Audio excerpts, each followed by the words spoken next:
भाई खातिर बहन के भी बात करे तो अंकुश राजा के नाम एक बार आवे।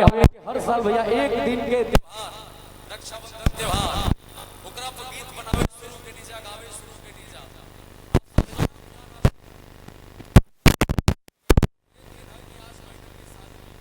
अच्छा एक बात बताओ लो अपना बहन से प्यार करना हाथ उठा के बताओ लो। क्या बात है, ये हमारे मिट्टी का खासियत है भैया। और अपना बहन हमार बहन कोई बात नहीं। और जौन एक के शादी भई वो बहन खातिर हम कहता नहीं भैया गावत नहीं जा और आप सब लोग प्यार दिया जा। आरे आरे भैया हो भैया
हमने के प्रति प्यार देवे नहीं जा, हमने के प्रति जो आशीर्वाद देवे नहीं जा, हमने के आप सबके ऋणी मानी जा। और शायद ये जीवन जब तक रही तब तक हमने के आप सबके कर्जा ना उतार पाए जा। आप सब खातिर आप सबके सम्मान में हमने के ऐसा संगीत हमेशा गावत रहे। बिल्कुल अब यही में तनी राजा भैया माहौल चेंज कर दे हो इस साड़िया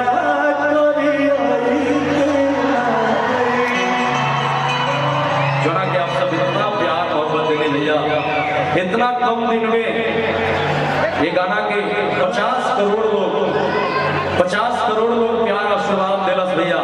आप सबके प्यार आशीर्वाद है और हमने खातिर सौभाग्य के बात हुआ भैया कि ऐसे पैदा होकर ऐसे पड़ल बढ़ल आप सब आपन प्यार आशीर्वाद देके बॉम्बे तक पहुंचा देने इतना सारा प्यार आशीर्वाद आप सब दिले कि हमने दोनों भाई अंकुश राजा आप सबके सदैव रेडी रह जाए भैया।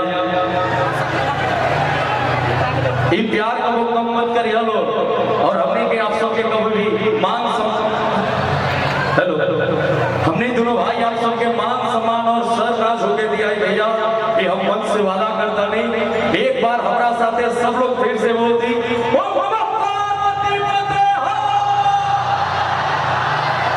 भैया भोजपुरी में नहीं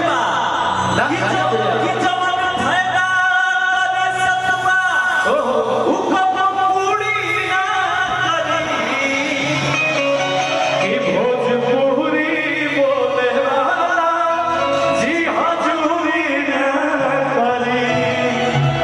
कि भोजपुरी बोले वाला जी हजूरी न करी।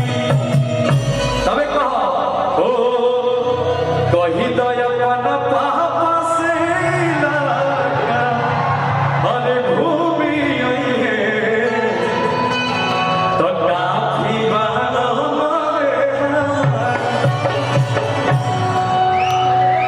कितना प्यारा आशीर्वाद आप सब देने भैया। एक बेर देखी है तू सब दीना एक बेर देखी है ना हमरे गुनाह गई है आ एक बेर में हुई है ताइया काफी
भैया आराम से बैठ के उसे से प्यार आशीर्वाद दे दो सबे आनंद लो किया ने डर के करा से तुम्हारी के चलो बबुल की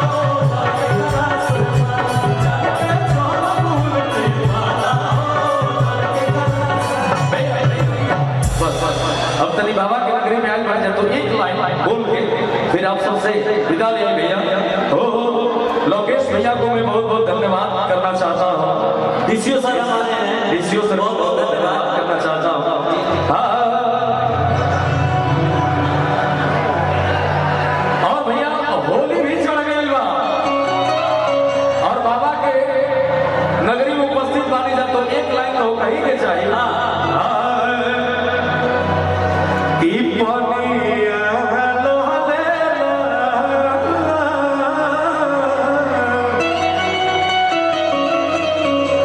और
लोग गुरुदेव जाते जाते भैया इतना सारा प्यार आशीर्वाद दोनों भाई के देने आप सब और घर में एकरा खाते हृदय से भाव व्यक्त करे से हमने दोनों भाई बलिदान आप सब की एक बार हमारा साथी से कारा बोल दी फिर आप सबसे इजाजत चाह जाए।